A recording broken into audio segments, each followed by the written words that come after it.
Ouais, la vie est belle.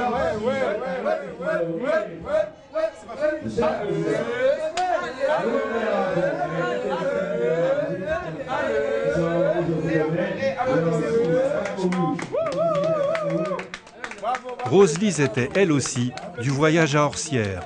Sans emploi, la jeune femme caresse le doux rêve de travailler avec les enfants.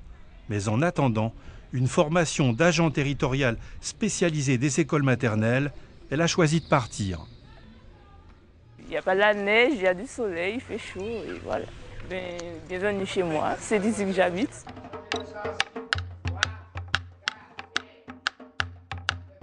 À la cité de Reculé, à la commune de Sainte-Marie.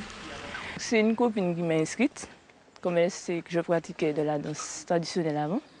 Donc elle m'a inscrite et elle m'a demandé est-ce que je suis d'accord. Je lui ai dit oui, vu qu'elle m'a déjà inscrite. Donc j'ai accepté ce challenge pour pouvoir représenter la Martinique, ses cultures, ses danses, mais surtout parce que j'aime la danse traditionnelle. Oui, je dis ça au commencement. Quand elle m'a dit qu'elle part avec la mission locale dans un groupe de danse, j'ai dit, eh ben, si tu me disais que tu partais pour travailler, ça m'aurait fait beaucoup de plaisir, mais pour danser, la danse, que ce sera rapporte bien que maintenant. Maintenant, c'est la danse, tout le monde, c'est la danse, mais la danse ne rapporte pas grand-chose. Alors la danse, c'est un gros moyen d'insertion parce que ça permet à l'individu de s'exprimer, de se montrer, de se découvrir.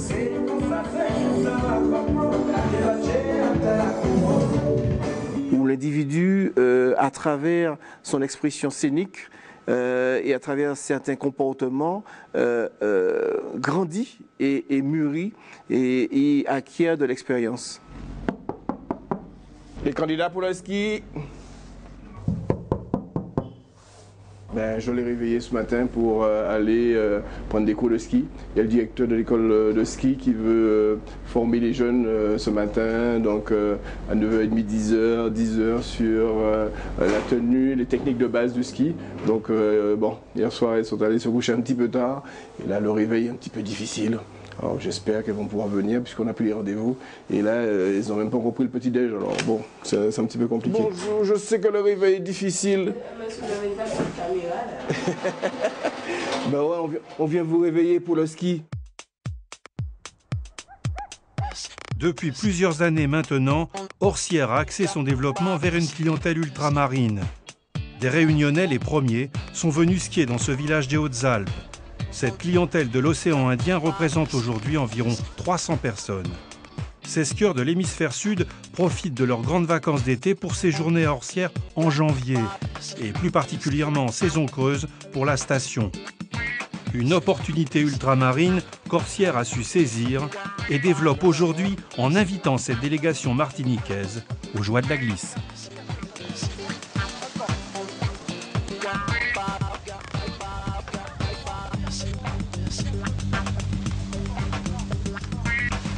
La venue de ces jeunes Martiniquais s'intègre dans une manifestation plus large, intitulée La Semaine du Soleil, et censée promouvoir la destination Martinique auprès des skieurs.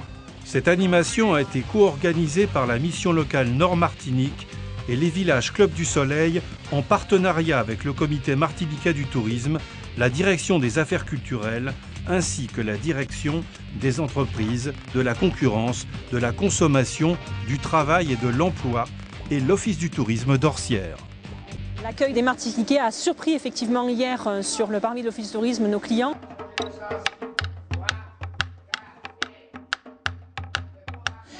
Et c'est notre volonté un petit peu d'ouvrir la station aux différentes cultures, à la nôtre déjà, auprès du grand public et également aux d'autres pays.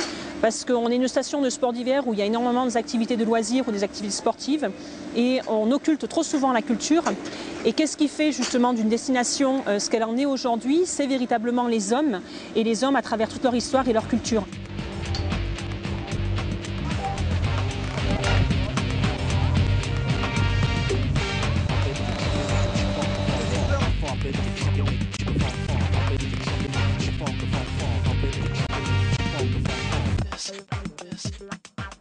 Donc on a accueilli pendant longtemps sur Orsières le Festival des musiques de montagne, donc pour permettre justement à nos clients de s'ouvrir sur d'autres cultures. Et sur la Martinique aujourd'hui, eh bien, Orsières c'est une station du soleil et donc on a envie également d'échanger avec la culture martiniquaise. D'où le choc effectivement des cultures. Et bien là c'est ma ferme d'habitation, c'est là où je suis né moi, vous voyez, là-bas au bout. Et c'est un de mes frères qui y habite. Voilà. Et on avait l'écurie là, les vaches, les moutons. Là, vous fabriquez les fromages. Et voilà, on faisait le fromage. Et on tuait les cochons et on les faisait saler pour avoir de la viande toute l'année. Oui, on y va là, on rentre. Venez, on va à l'atelier là.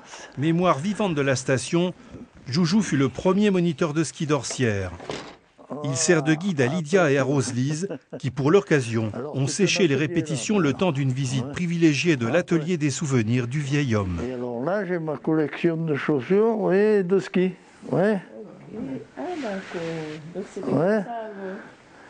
Et ceux-là, on les mettait, on n'avait pas de chaussures encore, c'était avec les sabots, ouais.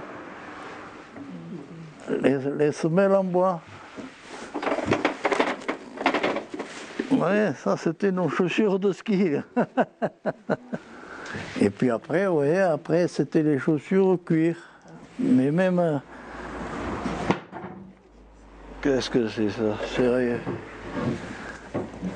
Oui, celle-ci avait déjà la forme pour le ski, vous voyez, le bout carré, mais les semelles étaient en bois encore. Ouais. Avec ça, ça donne l'heure. Hein. Oui, c'est un cadran solaire. L'ombre donne l'heure. Hein. Ah d'accord, ok. L'ombre du soleil, de la tige. Là. Et tout le monde utilisait ça avant? Et Tout le monde utilisait ça? Ah oui, c'était au mur des maisons et comme ça on avait toujours l'heure quand il faisait soleil. Ah d'accord. Mais s'il n'y avait pas le soleil, il n'y avait pas d'heure. Hein? Mais les gens découvrent comment c'était avant. Donc, voilà. Moi, tout ce que j'ai envie, c'est de pratiquer du ski. Voilà. Et alors la luge, vous voyez, la luge, j'en ai une là de luge, vous voyez, qu'on faisait en bois. Vous voyez, elle est passée sous le plafond là. Ouais, la luge en bois là. Voilà, là on est dans la salle où il y a tous les outils pour travailler du musée. Là c'est le travail de la laine. Ouais. Et ici c'était les outils du menuisier. Ici, oui, parce que chacun se faisait ses outils, ses meubles, vous voyez, il y avait les ciseaux, les rabots, tout. Alors voilà les vêtements anciens. Ouais. Avec les broches, Et, les corps, ouais. Et les culottes des dames. Vous les voyez pas, regardez, elles sont là. Ah, c'est ça. Vous voyez la culotte des dames? Elles étaient fendues au milieu. Où?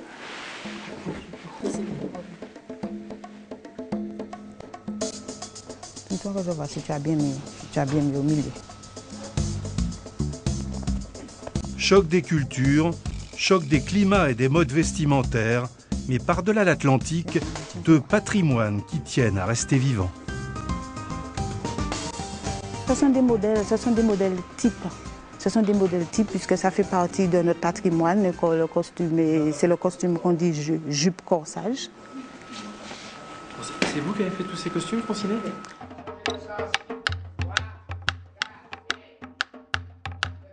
Oui, c'est, disons, tous les costumes de filles. C'est vrai qu'à la création de l'association, je confectionnais tous les costumes, filles et garçons. Mais au fil des années, le nombre allant croissant et je me retrouve un petit peu avec trop de vêtements. Donc je fais confectionner les vêtements des garçons et je privilégie les tenues des filles. C'est le costume jupe-chemise et de la matador. La matador qui autrefois était une femme entretenue par un amant riche. Elle s'habillait aussi de riches tissus comme le satin broché que je n'ai pas en ce moment et le madras calandé. On appelle madras calandé un madras simple sur lequel on rajoute de la peinture jaune. Autrefois, c'était fait avec un jaune de chrome mélangé à de la gomme arabique. Oui, c'est la tête plate. C'est la tête plate plissée avec c'est la coiffe de la matador. C'est la coiffe de la matador avec le plissé derrière qui s'appelle le suivez-moi.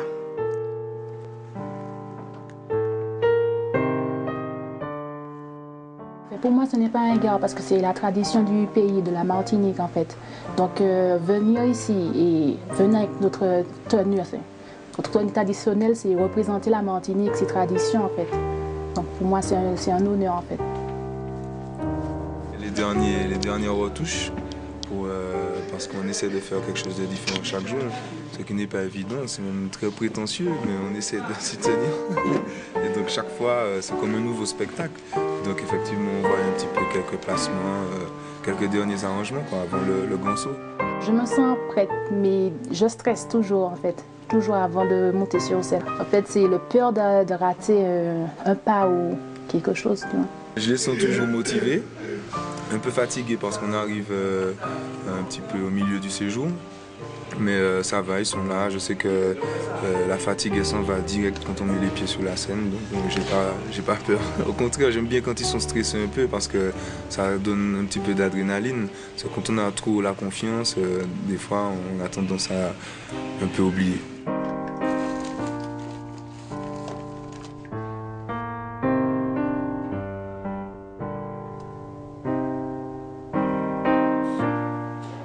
Je pense d'abord à ceux pour qui je danse, c'est-à-dire les touristes qui sont dans l'hôtel en fait.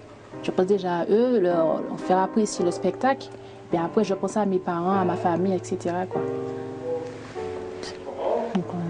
Qu'est-ce qui te fait penser à eux en fait? Pourquoi tu penses à eux? En fait, je suis loin de chez moi, donc j'ai toujours une pensée pour mes parents, quel que soit l'endroit où je suis. Et même ma famille. Il te manque un petit peu là, en ce moment? Beaucoup même. Une semaine pour moi c'est long. Sans mes parents, je suis toujours habituée à être avec eux et ne pas être avec eux là en ce moment, enfin, voilà, c'est assez dur quoi. Mais j'essaie de tenir comme je peux.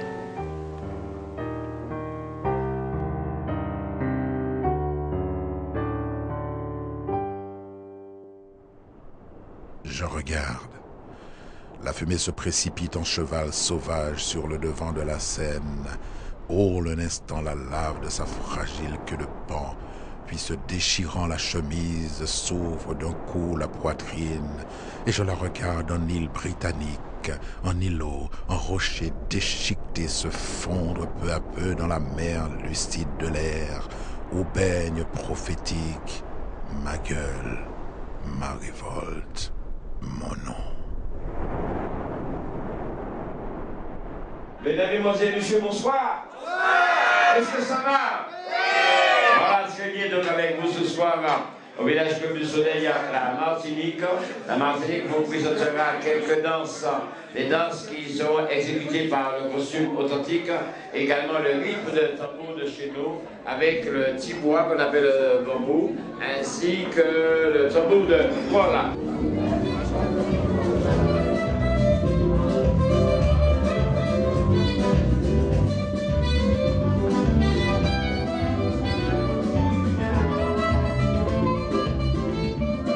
Soirée Biguine au village Club du Soleil. La Biguine voit le jour aux Antilles après l'abolition de l'esclavage en 1848. Elle remplace peu à peu les danses traditionnelles, seule danse autorisée pour les esclaves.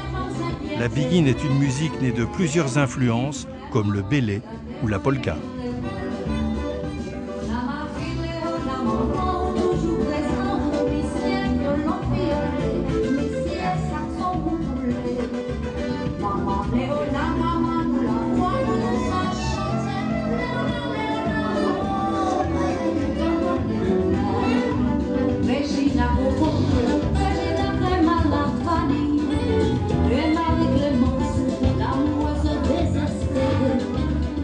Moi, j'ai 10 jeunes motivés qui sont intéressés, qui se donnent et leur permettent de créer quelque chose, de créer cette sorte d'osmose et de se présenter à un public, d'avoir des applaudissements Mais pour ces jeunes, c'est énorme. Pour certains jeunes, c'est énorme. Moi, j'ai une petite qui a pleuré parce que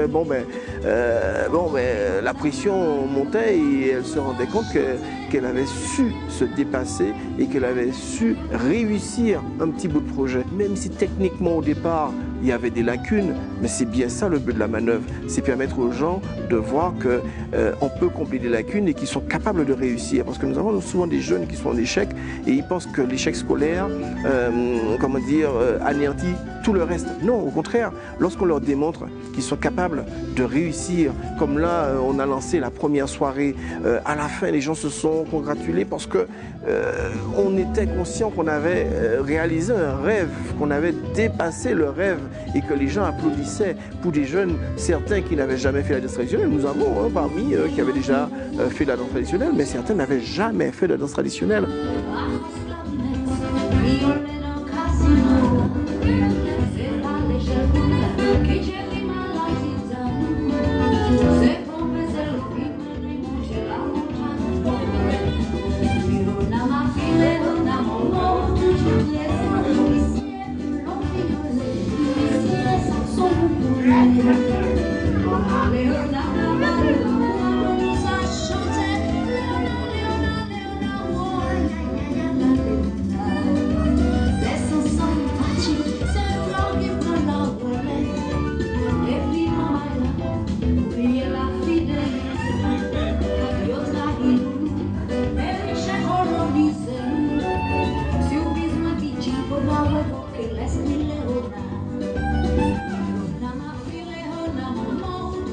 Qu'est-ce que ça t'a apporté ce voyage? Mais déjà que je peux dépasser mes limites, que je suis capable. Et c'était quoi tes limites avant de partir? Mais déjà un peu la timidité, on va dire le recul. Enfin, j'ai tendance à essayer dans mon petit coin, donc voilà. Ça m'a permis de m'ouvrir un peu en fait aux autres, aux clients de l'hôtel par exemple. Elle a retenu de ce voyage le fait qu'elle pouvait partir dans un endroit étranger qu'elle ne connaissait pas et se débrouiller. Et puis elle a retenu qu'elle pouvait mettre en valeur ses capacités de danseuse mais aussi intellectuelle, valoriser la Martinique, ça c'est important, et qu'elle pouvait aussi dépasser ses limites. Je pense que c'est ce qu'elle a retenu le plus. Face à l'inconnu, elle peut effectivement taire ses peurs et aller de l'avant et foncer. Et ça c'est vraiment quelque chose d'important. Et aujourd'hui, on se bat pour faire en sorte que ces jeunes dépassent leurs limites et soient des acteurs majeurs de leur insertion. La prise de conscience n'est pas toujours immédiate et Jean-Michel a eu parfois quelques difficultés à organiser les répétitions. Je comprends, mais il faudra aller se coucher plus tôt. On vous dit, voilà, il y a 1 heure, et jusqu'à 1h et quelques du matin, je sais que les gens mettent de l'ambiance. Donc, pas me dire ça, et puis après me dire, le matin, on est fatigué, quoi. Voilà. Mais on est venu pour une chose, et on fera cette chose-là. D'accord?